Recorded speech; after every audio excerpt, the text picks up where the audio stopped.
Good morning. As the BHC family, we've just come through another mountaintop experience and the closing of our 27th annual October camp meeting. And what a weekend it has been.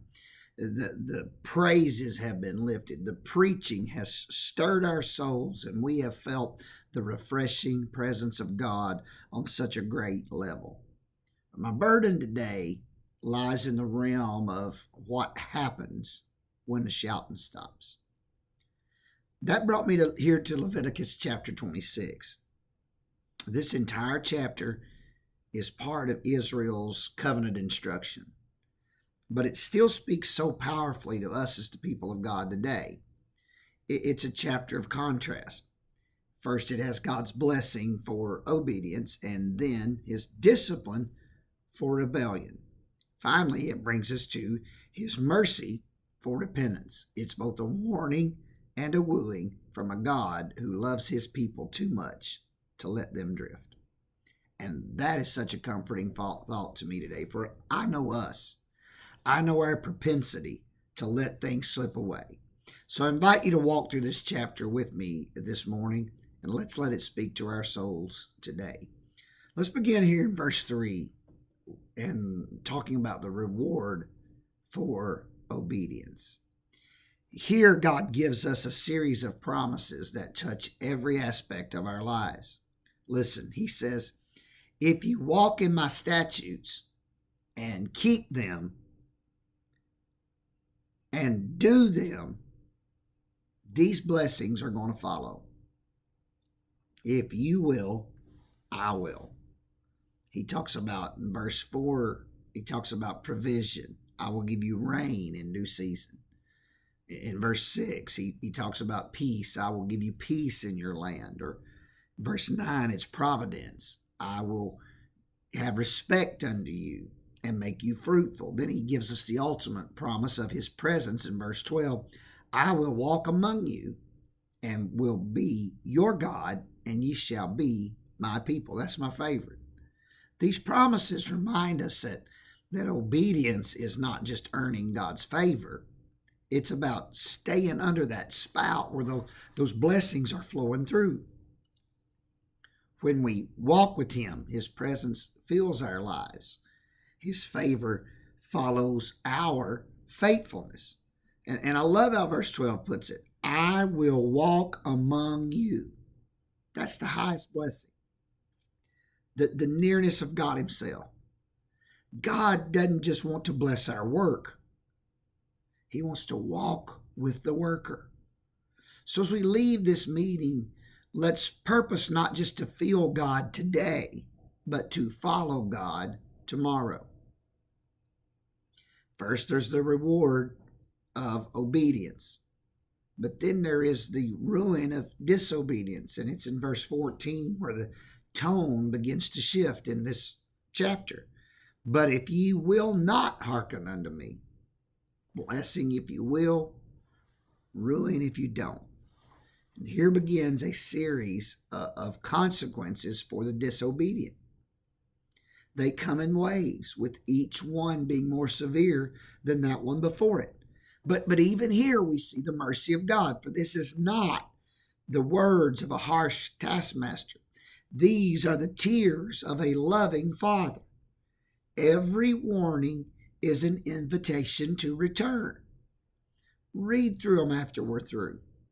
There are at least 14 or 15 direct references in which God says, I will. If you won't, then I will. Yet behind every I will of judgment is the heartbeat of mercy saying, come back to me. That's the ultimate purpose of the consequences. It's to turn us around. It's to prevent us from reaching that ultimate consequence. Sometimes God has to shake us. Sometimes God has to break us. But don't forget that the God who wounds is the same God who woos. So in the weeks ahead, as the fire from the meeting begins to fade, as our resolve begins to weaken, and obedience becomes disobedience, Remember, God will lovingly do whatever it takes to draw us closer again. That doesn't make me fearful today. That brings me comfort. Lastly, we see not only the reward for obedience, the ruin of disobedience, but we close with the return of the broken. After all these warnings, after all the wooings, the music changes again. And verse 40 begins with, if they shall confess their iniquity. That's the purpose of the consequences. It's to turn us around and get us to confess. If they shall confess their iniquity. And when they confess, grace rushes in again. If they shall confess their iniquity, then will I remember my covenant. Even when we failed, he has not forgotten. Even when we've been faithless, he remains faithful. Verse 44 said, and yet for all that rejection, all that whole list of consequences, and yet for all that, when they be in the land of their enemies, I will not cast them away. That is the wooing heart of God today. He disciplines to restore. He wounds to heal. He calls his children home again. This is the same God that ran to meet the prodigal. It's the same God who restored the broken Simon Peter. It's that same God who breathes fresh mercies over weary pilgrims today. So as last week and this weekend transitions from meeting into memory, let's remember the question asked to us by Leviticus chapter 26. Will we keep walking with the God who has walked with us this weekend? The warning's clear. Don't drift when the shouting stops.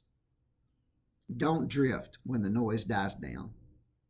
But the wooing is just as strong.